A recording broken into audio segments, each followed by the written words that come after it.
So hi guys, good afternoon. Share ko lang tong kinabibisihan ko ngayon maghapon.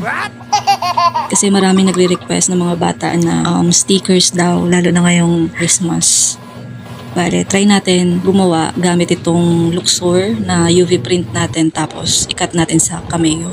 Try natin kung ano yung resulta. I-kiss cut lang natin to guys. Yung parang plastic lang yung makakat niya, hindi kasama yung back.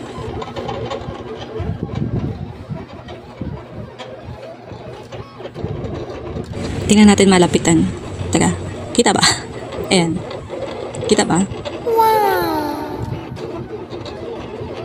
Bale, ikakat lang dyan is yung plastic lang mismo. Para pag tinikal yung sticker, iwan pa rin yung back ng sticker. Ayan, dito naman sa part na to, bale, yung cut niya is deep. So, yung paka-wallet size niya or square, I mean rectangle, para makat yung buong set ng isang sticker as wallet size, yun yung kinakat niya dito. Deep na yan.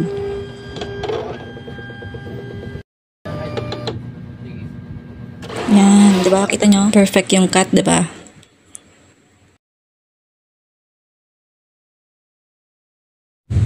So, after i-cut, kailangan ng ipack. Ready to benta na, diba?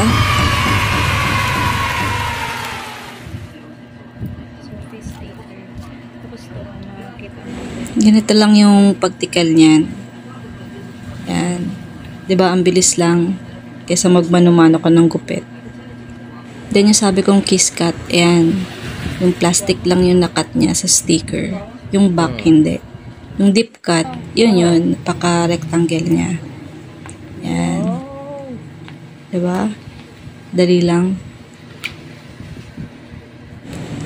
Ang maproseso lang sa paggawa nito yung pag-create ng mismong layout sa Photoshop, tapos ililipat mo siya sa Luxor, and then ililipat mo naman siya sa Cameo. Well, sa una lang naman yan. Kapag sanay ka na, madali na lang yan. I-try natin idikit siya sa iba't ibang materials. Like dito sa sports tumbler na to, try natin.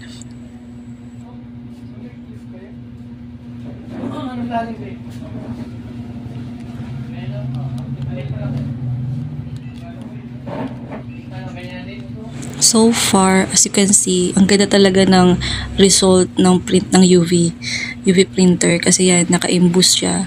Bale, transparent sticker nga pala ginamit natin, yung Sophie, yung brand. And, ayan, ang ganda, diba? Sa pagprint natin, ang nilagay ko ay white and color para may base siya na white since transparent yung ginamit kong sticker na pagpiprintan. Then, sinubukan ko rin nga pala siyang sprayan ng alcohol. Tingnan natin kung mag-fade siya or what. Hindi naman siya nasira. Ayan, waterproof siya. And hindi siya mag-fade or nabubura kahit alcohol yung in-spray. Kasi before, sabi, yung ibang UV printer, nag-fade or nadadami siya kapag na-sprayan ng alcohol. So far ito, okay naman siya. Hindi rin siya na-scratch. So masasabi kong okay yung quality na ating sticker. Sinubukan ko na rin magdikit sa shot glass. Diba? Ang cute. Wow. And sa bottle ng alcohol. Siyempre sa mga papers, kasi kapag gumagawa tayo ng mga portfolio, diba? Yan, mga pang-design. Diba? Lalo na kung artistic kang bata, mahilig ka sa mga design. Ayan, perfect to para sa'yo. Pwede siyang idikit sa cover ng notebook.